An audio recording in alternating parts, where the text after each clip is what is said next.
You're listening to DraftKings Network.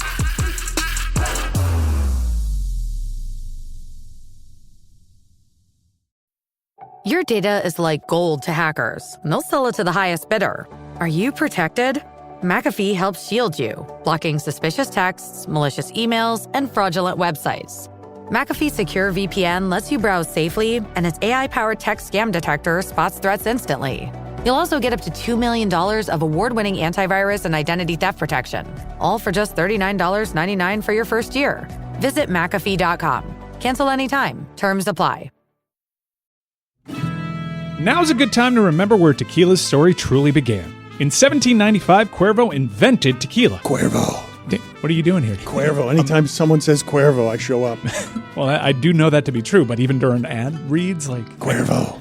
I think you could lay out, especially for one of our great partners. Sweet, delicious Cuervo. Since then, Cuervo has stayed true to its roots. The same family, the same land, the same passion. Cuervo. So, enjoy the tequila that started it all. Cuervo. Cuervo. The tequila that invented tequila. Proximo. Cuervo.com. Please drink responsibly. Cuervo. Welcome to the Big Suey, presented by DraftKings, Why are you listening to this show? the podcast that seems very similar to the other Dan Le Batard podcast. I'm sorry, I'm not going to apologize for that. In fact, the only difference seems to be this imaging. I have been tempted in restaurants just walking past tables to grab somebody's fries that if they're just there. That hasn't happened to you guys? I've done it. And now, here's the marching man to nowhere, Fat Face, and the habitual liar. This episode of the Dan Le Batard Show with Stugotz is presented by DraftKings. DraftKings, the crown is yours. Can you guys let me know who it is and what it is that's going to be happening on Sunday around here during Selection Sunday, where we're going to be doing a live stream? Who's going to be in with us? Are we going for the show in America that knows the very least about college basketball, doing a live show off of Selection Sunday because it's a fun day to just have a silly party? What are we doing? That's actually what we're titling it, what you just said, that wordy sentence. It should be, yes. The America's least informed Selection Sunday show. Yes, I mean, because between us, I think all of us can name Cooper Flag, and then everyone else is just laundry that you're betting on. That everyone else is Maryland -5. That so I don't know who the guests are, but you guys are planning something. Are we going to then unveil what our tournament is going to be on Sunday? Because I just saw, Billy, the ad for our tournament, and you've heard my declining trust in our audience to be clever competitively based on what it is that they've done on that Boost Mobile Stugotz line. I'm with you. I've been seeing some of the video submissions so far. They are dreadful. Okay. Audience, step it the heck up. All right, so LebatardAF.com if you want to go and submit, and you can win a big prize. Look, lawyers be damned, because here's the thing. We've been walking around this situation. There's so much red tape around here. They should call this place 3M Edelark. You know what I mean? With all the tape that we have to work through around these parts. So lawyers be damned. Here's the prize, people. This is a prize that people used to pay tens of thousands of dollars for, okay? You're going to be able to come. All right. Nice. Hold on a second. Jeez, tens of thousands of dollars. People, hold on a second. Hold on a second. Let me You're finish. the one that paused, brother. Hold on a second. Let me finish here. Pause. All right. We need you to come in here. Phrasing. Hold on a second. All right. We need you to get a 30-second video. Submit that video. Tell us why you should be watching this championship game with Dan, right? And then the winner is going to have the opportunity to watch the championship game with Dan, with Dan Le Batard and some others who are yet to be confirmed and, signed up for all that. And then, if I understand properly from the multiple meetings we've had, and if I haven't, I'm sure this is going to be edited out, or we're doing it now. And it's live right now, Billy. There's fine. no editing out. No, it's fine. No, we can do that. We can always fix it. Yeah, we can always fix it. And then the winner, selected by fellow fans, the winner then, at a date to be determined, is going to have a nice in-person meet and greet situation. So I don't think we've expressed this properly because there hasn't been the proper enthusiasm around this contest. But again, people used to pay tens of thousands of dollars for this opportunity. So if you go to LebatardAF.com, you can submit your video. You can tell everybody here why it is that you are the one that should be here. Or you could just make a really annoying video that then the fans will decide, you know what? I really want to annoy this group of people, and I want to send the worst person possible. I want to send the William Hung of the fans to go, the Sanjaya, if you will, of fans, to go and hang out with them because they can't get out of it. They're going to have to sit there, and they're going to have to endure this. And we, the fans, are in complete control. So, fans, this is your chance at revenge. Every time you sit there and you say, you know what, I don't want to hear about this damn Pat McAfee anymore. Well, guess what? Why don't you win and then talk to us about bobby pins or yarn or whatever it is that you want to talk about. Submit your video. Get the fans to vote for you. A little engagement. Go back and forth with the guys and the girls and everybody here. And that's it. LebatardAF.com. Submit your video. Less than 30 seconds. If it's over 30 seconds, probably won't watch it. Once we get 64, honestly, the way things go around here, we're probably going to cap it off. We're not going to look at 65 through, 68 or however many people submit. So you should just submit it now as quickly as you can. We need this energy from you guys. Some hints, little tips. Don't tell us how long you've been listening. We don't care. Well, no, that's not true. I'm just saying it's not a good way to get I would say you don't care. Listen. Save all of those interesting things like how long you've been listening, who's your favorite, all of that for when you win, and we can talk to you in person and can't get away from you. Zagaki.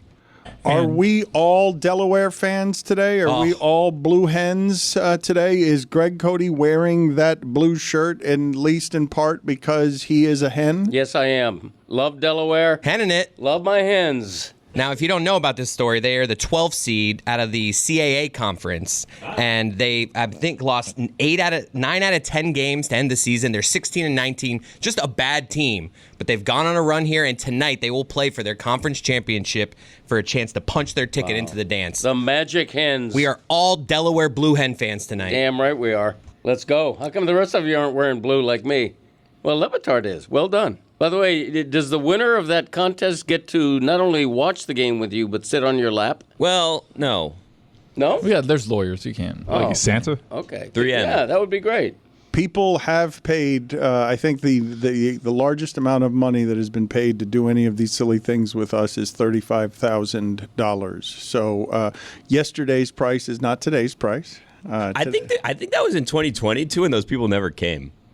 So that was just like a nice charitable act by them. So, hey, thanks to you guys for the $35K charity, Dickie V or Jimmy V. All right. All the V's out there Excellent supporting. work. Wow. Yeah. Billy, excellent work. You really did great work with everything there, just totally buttoned up the way that I expect from you. Also, a contest that is run by you, trying to actively annoy me. Oh, no, it's not run by me. Signing me up for... It's now become run by me, but that was not the intention. Okay, I was just the idea man. Okay, excellent. Now I'm the closer. Okay. Bradley, they call me. Just hopefully we're not pitching that Albert Pujols is, you know what I mean? I'll closer. Bob save. Let's play some video here that I want to show people about. I don't know who is presently playing for the Marlins. I know that Jesus Luzardo is now in Philadelphia, and I want you just to know before I play this video that the entire time that this is happening, they've got Phillies manager Rob Thompson mic'd for sound, and he's watching Jesus Luzardo pitch. Jesus Luzardo's first pitch is a 2-1 pitch with the bases loaded. He throws 3 consecutive pitches, and all 3 of those pitches go out of the park as Thompson is just totally silent during the entirety of this conversation he's supposed to be having. One of those in-game interviews. You're always like, oh, nothing ever happens during these. Well, something happened during this one. All right, watch this. Turn the switch up a little bit every day and so that we're 100% going into the season, but at the same time staying healthy. All right, 2-1 on the way to Jones. Swing and a drive. Deep drive. Sosa goes back. It is way out of here. That's a grand slam for Jahmai Jones.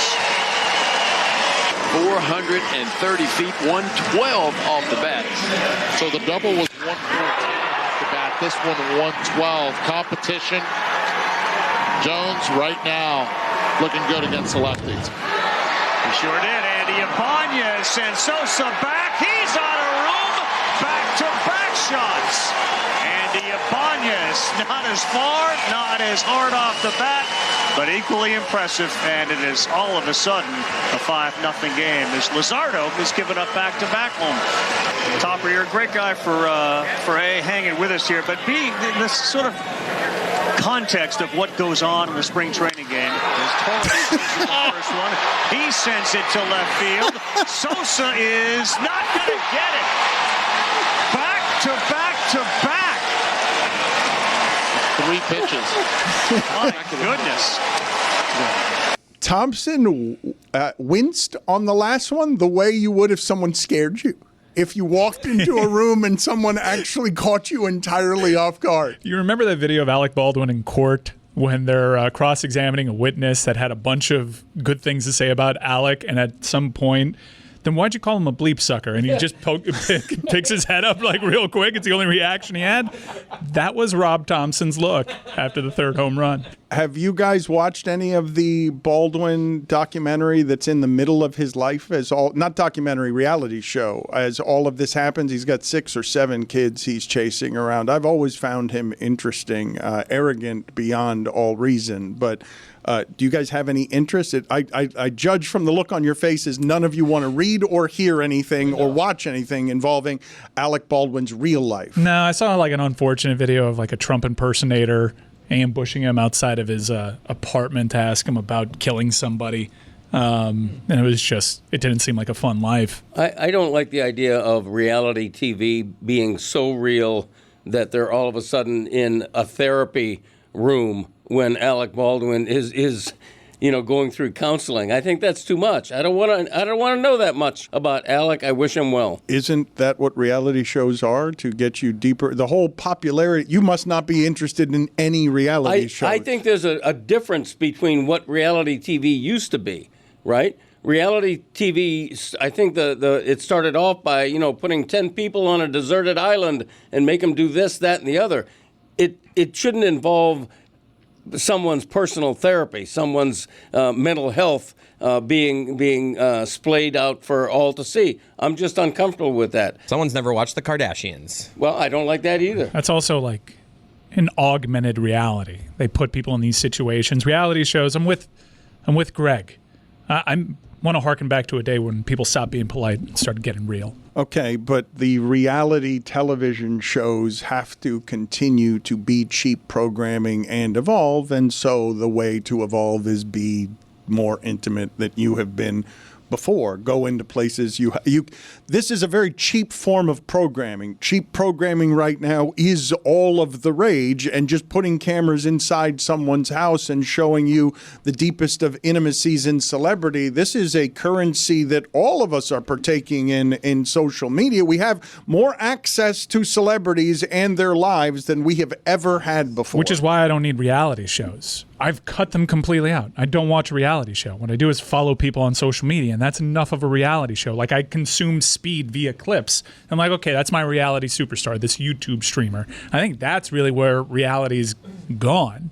And there's these reality type shows on YouTube. And that being said, there's, Vanderpump Rules and all these really popular shows. The Kardashians are still reality TV gold from a rating standpoint, but it just does nothing for me. The Paul brothers are about to star one on Max that I think starts later this month. Like, I don't need a Paul brothers show, and I'm sure it's going to be uber successful. It's on Max. Like, I personally don't need it because they're always on. Yeah.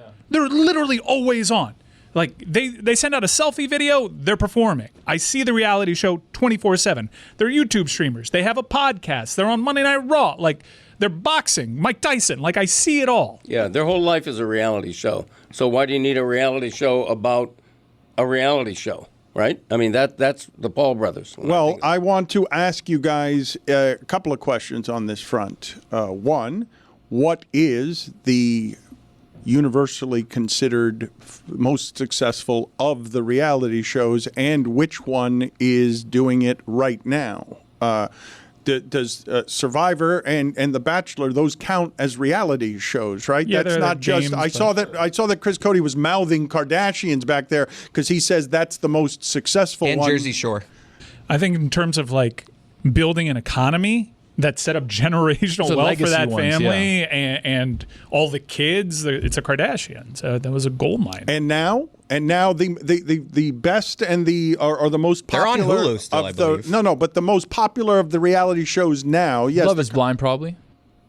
I think everybody's on Love is Blind right now. Everything else is kind of reruns. Love is Blind is on its 5th season, so it's a little bit, Aren't there two different, like, there's like competition love shows, and then there's like, I'm at your house, you're living your life. These are two different types of reality shows. The dating shows, you're at those putting differently. Different branch of reality. They're both similarly like, cheap and like bottom level of the creative space. Bottom. How do you have time?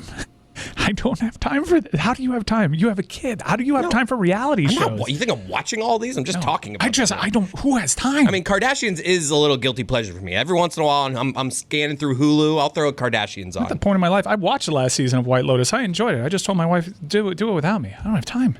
Indian Wells isn't going to watch itself. Look, I got like basically 3 things a week. It's hockey on the second TVs, where I'm just like zoned out. Whatever's going on the main screen is my wife's domain. Cyclone Mondays. I got, that was on the second screen. I had to move out of the way for Big City Greens because my daughter's a terrorist with this main TV. Like, I gotta just shut off my life. I can't follow anything. I got Indian Wells. If I wake up at 2:30 in the morning to see Monfils do his thing, that's always going to be there for me. I get 3.5 hours of TV, and I'm spending it watching Left Turns. The first 4 episodes of White Lotus are a good 2 episodes. Dude, I'm mad. I watched Righteous Gemstones because I'm like, this is going to be the show that I was follow. wrong. What they did in their first episode was wrong. I don't need mad. I don't need more Bradley Cooper. I need more Gemstones. I don't need origin stories of the Gemstones. You didn't give me any characters from the Gemstones in the first episode. This is a dangerous game, Righteous Gemstones, and I'm sorry to be going at our partners over at Max, but I love this show. This is one of the few shows that I've been like, let me binge this one. I'm in.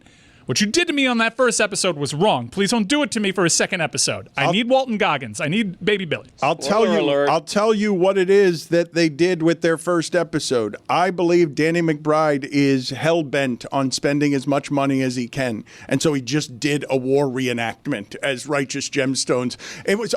I'm looking at the cost of what it is that first episode was, and I thought I was watching Platoon more than I was watching Righteous Gemstones. The talent budget definitely got blown on Bradley Cooper because there wasn't a single other actor in that episode that I recognized, and that's hard to do for an HBO show. They just decided to do a war episode with that. It looked real, and it's not what I want from my Gemstones. Can I have a question here?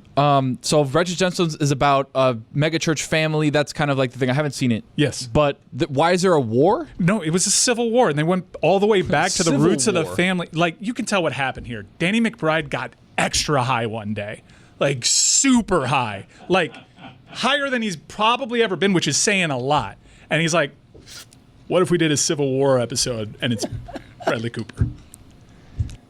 I imagine that show's going to have a ton of great cameos. It's an inspired show, and I'm really stunned nobody did it before these folks are doing it. But I was waiting for a laugh on that first episode. It was weird. It was weird. There were no laughs. I think, is that the joke? That they just tricked us with the first episode? Is the laugh, hey, we got Bradley Cooper for an episode, and we play it straight the whole time? I thought that Danny McBride was actively making a statement about spending corporate money in the streaming age. That he just said, I've got a popular show.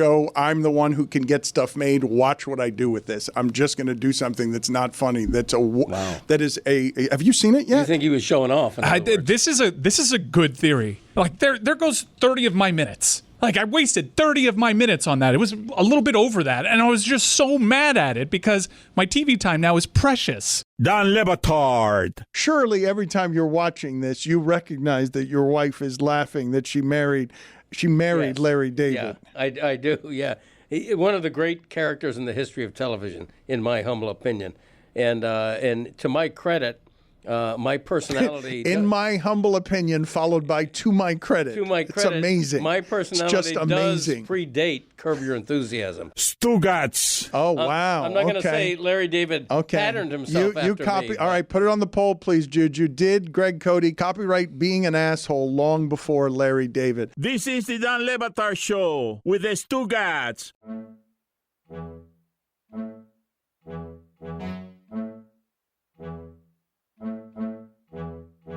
Mina Kimes is a giant Love is Blind fan, and I really did enjoy having a conversation with her yesterday about Sam Darnold, in which I believe she didn't realize something about herself. I'm texting her asking, you must hate this Sam Darnold signing. She's like, actually, it's financially responsible. It's really just a 2-year deal. I'm like, you're a Seahawk fan.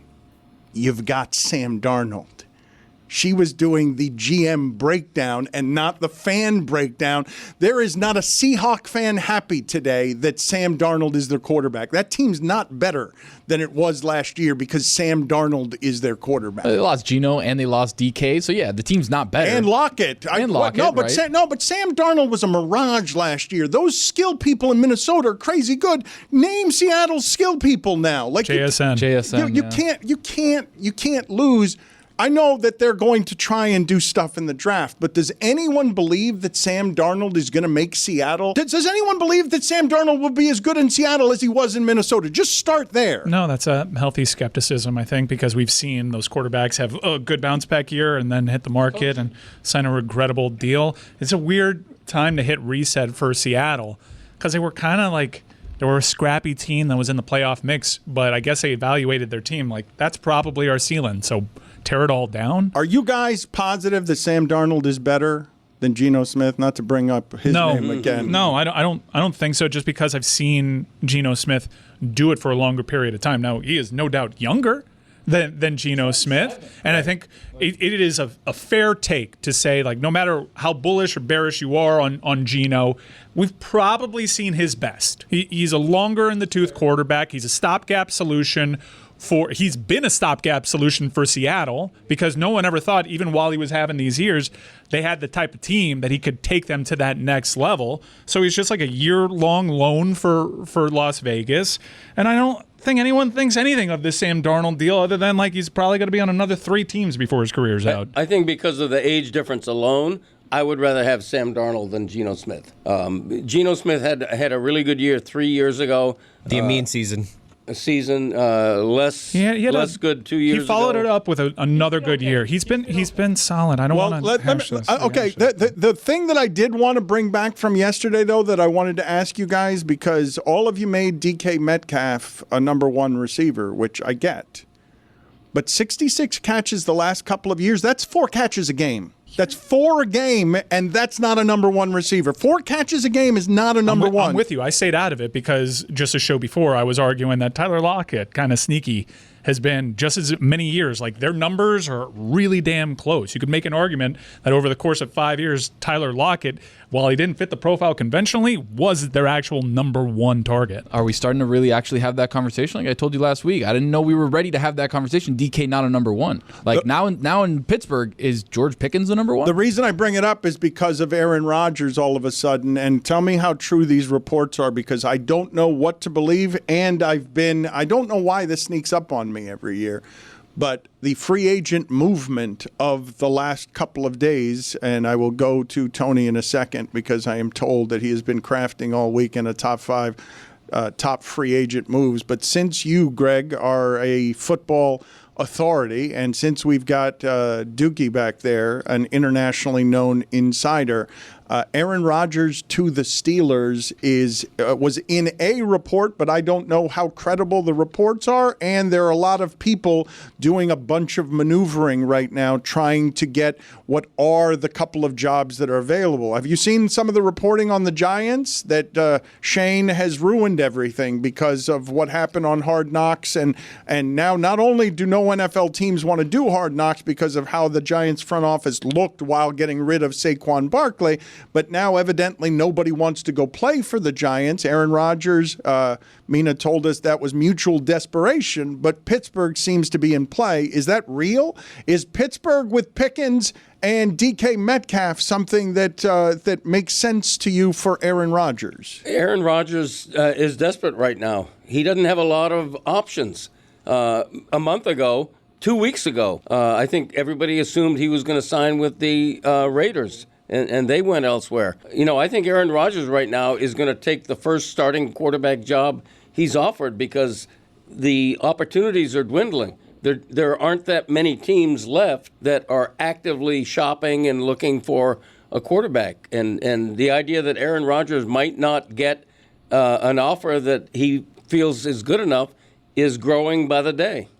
What's real, though, with the Steelers and the reporting around the Steelers? Because you have a lot of local reporters doing stuff that the national reporters aren't doing. And so I don't know what's accurate when it comes to Pittsburgh and what is agent spiel, because it behooves Aaron Rodgers and his people to make everyone think that both the Giants and the Steelers are interested in Aaron Rodgers. But does Mike Tomlin want to put up with the Aaron Rodgers circus? Because, like, that does not seem like a fit to me at all. Like, if you could get Russell Wilson to come back at an okay price, like, I think that might be a better option for the Steelers than Aaron Rodgers, who's still, he had a good second half, but he's still unknown, and he brings so much baggage that, like, why would you want to bring that in if you're Mike Tomlin? We'll say we didn't know that Antonio Brown was crazy until he left Pittsburgh. Yeah, but Mike Tomlin kept that, like, under wraps. Yeah, right? But, like, we know Aaron Rodgers is crazy. True enough. I mean, I shouldn't say that, but, like, we know Aaron Rodgers has a lot of outside interest. Comes a lot of attention. He will be bringing to the Steelers that doesn't seem like something Mike Tomlin would want to invite into the locker room. It just feels like Aaron Rodgers wants to be the quarterback, but also coach the team pseudo-wise. So it's like, are you going to fall underneath and be humble enough to let a coach, or do you want to do everything? And this is an upgrade in talent, right? I think a lot of people are positioning that way, but I mean, Breece Hall and Garrett. No, I'm saying for Aaron Rodgers to go to Pittsburgh.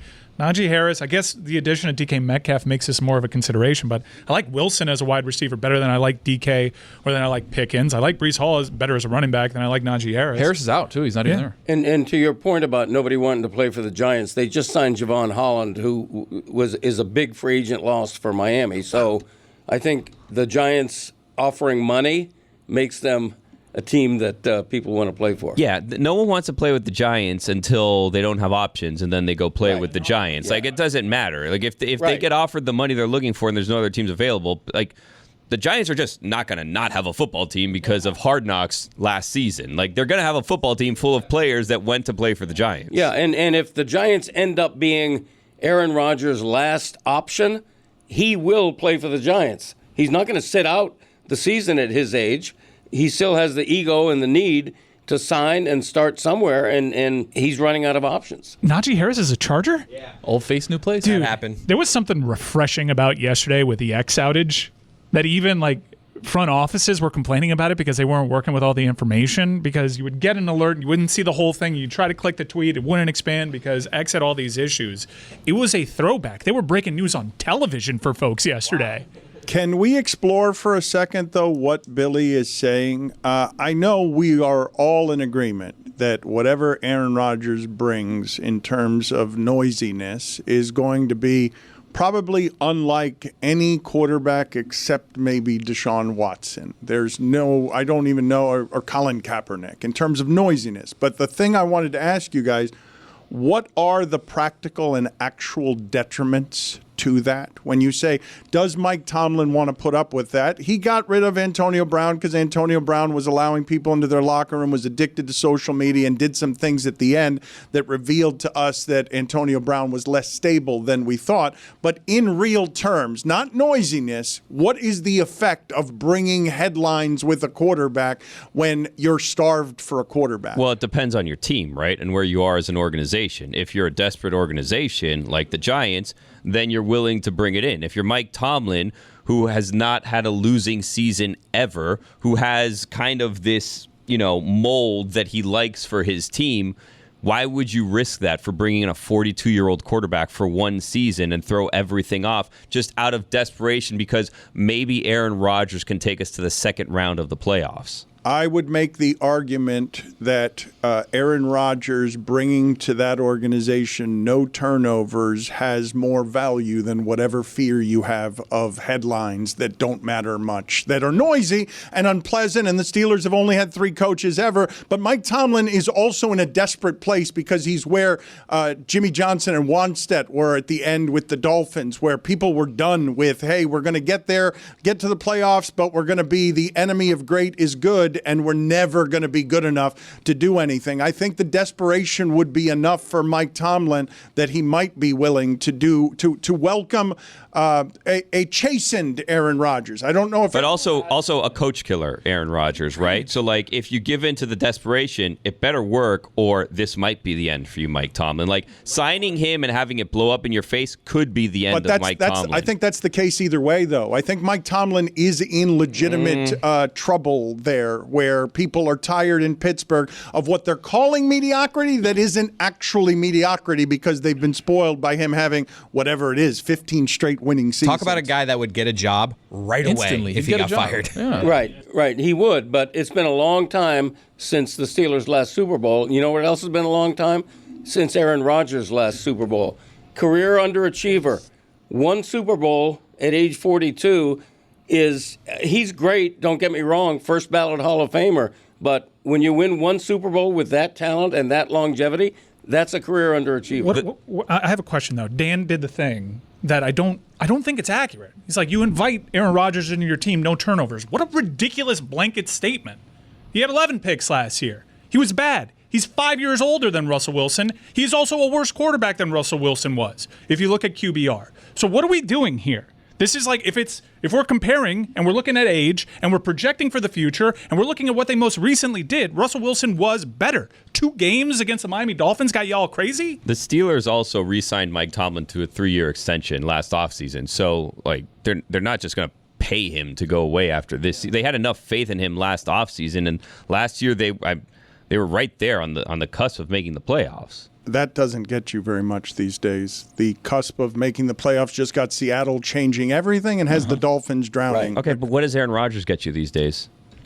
That's fair. Well, first of all, it gets you star hope is what it gets you. And it's different than the previous star hope that you tried with Russell Wilson, which is something teams do all the time. It's what Seattle just did. Seattle Also, the Steelers made the playoffs last year. I misspoke. I'm just a little confused. Like, what are we doing? Here's an older star. Much older star. He's a good fit for the Giants, like in what like how it's being painted, like star hope, like great New York Giants just cross. But town. he just did New York. He can't go across town and be it's like, not even I'm the same here place. now. Yeah, just stay there. That's true. Stay put. I am doing something with Aaron Rodgers' second half of the season that I was not doing the first, where he was moving a lot worse the first half of the season, just physically. To me, it's an odd thing to say, given the kind of greatness that we're talking about, but when you physically lose what he lost in being able to just move around the pocket, it makes him an entirely different quarterback. It's the thing that's happened to Russell Wilson, who's like 8 years younger than him, but has taken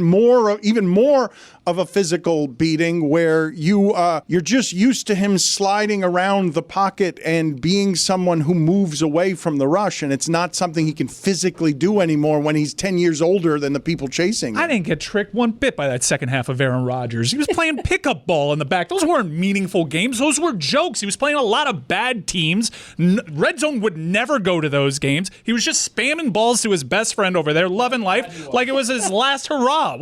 Russell Wilson was playing meaningful football.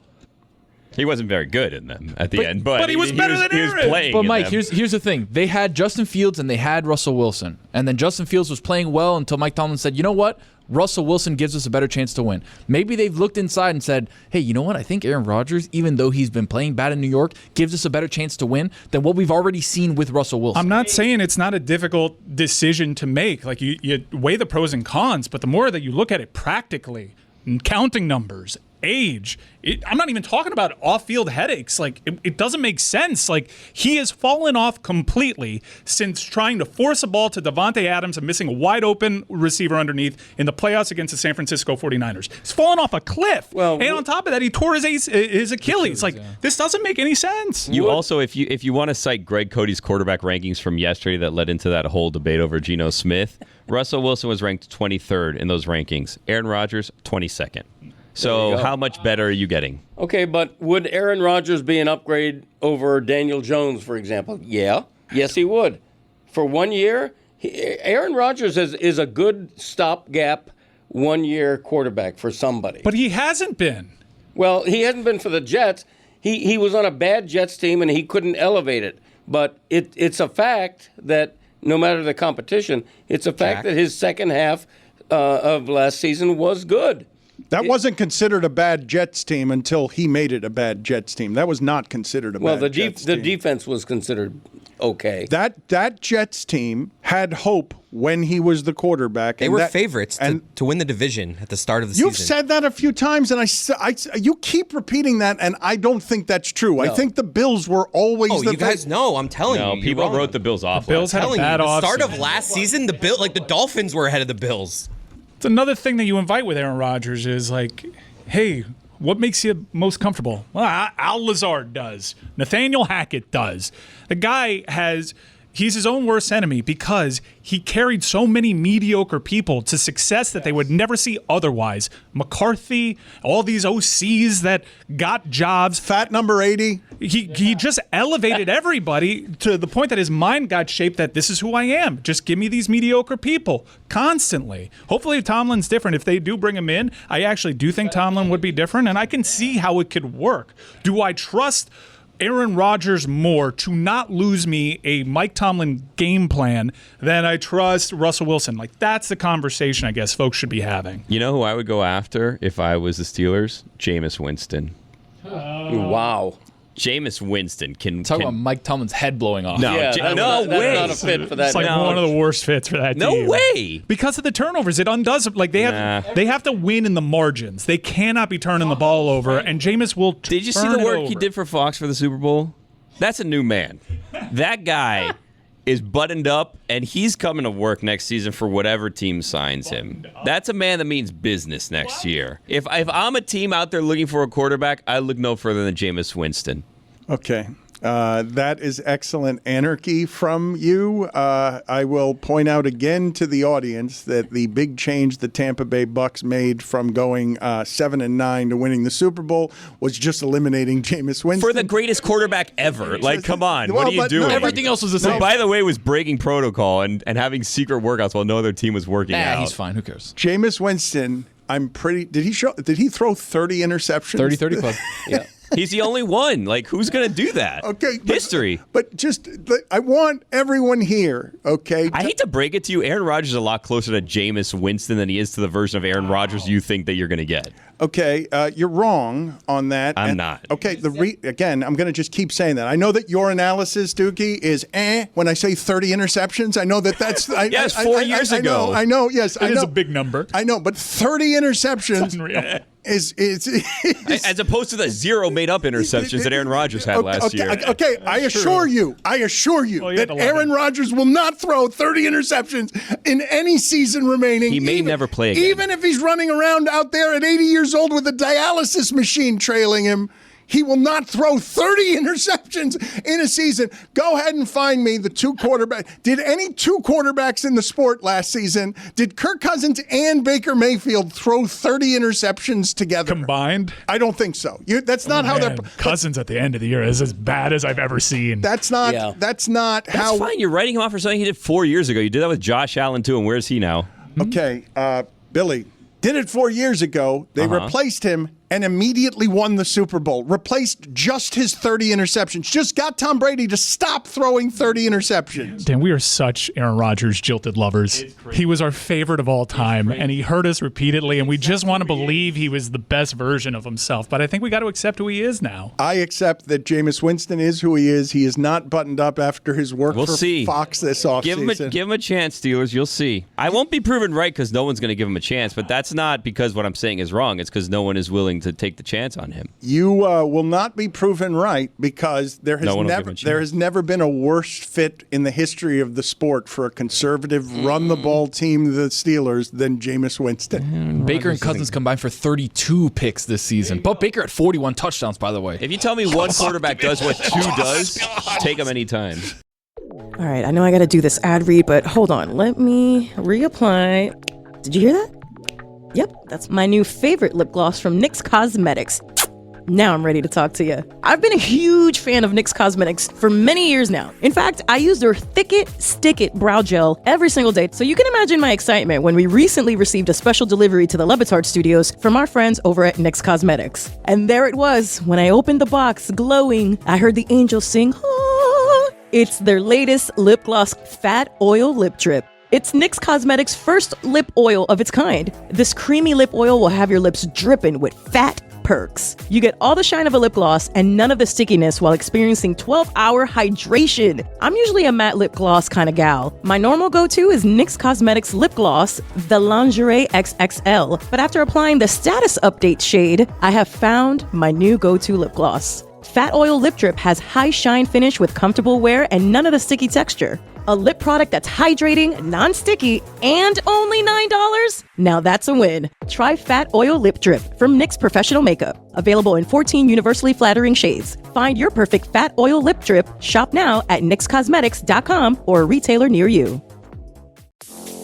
Howdy, folks. It's Mike Ryan. I talk to you about Miller Time all the time, but we're in the wintertime right now, and one of my favorite pastimes is to crack open a Miller Lite and enjoy myself some Miller Time during the wintertime, because when there's a brisk chill in the air, it just makes everything right. My friends and I, who live down here in South Florida, can actually sit outside because it's not super muggy. We can thoroughly enjoy our Miller Time together. And for you listening, I know there's a lot of things going on right now. Sports, chief among them. Nothing more important than sports. From basketball and hockey to game night, winter means more moments with the coolest people in your life. Make these moments even better with Miller Lite, the great tasting light beer for people who love beer. Now's the perfect time for friends, family, and a great tasting light beer. Taste like Miller Time. And you know Miller Lite is brewed for taste. It hits different than other light beers, and at just 96 calories and 3.2 grams of carbs per 12 ounces, Miller Time is always a good time. Miller Lite, great taste, 96 calories. Go to MillerLite.com/Dan to find delivery options near you, or you can pick up some Miller Lite pretty much anywhere they sell beer. Tastes like Miller Time. Celebrate responsibly. Miller Brewing Company, Milwaukee, Wisconsin, 96 calories and 3.2 carbs per 12 ounces.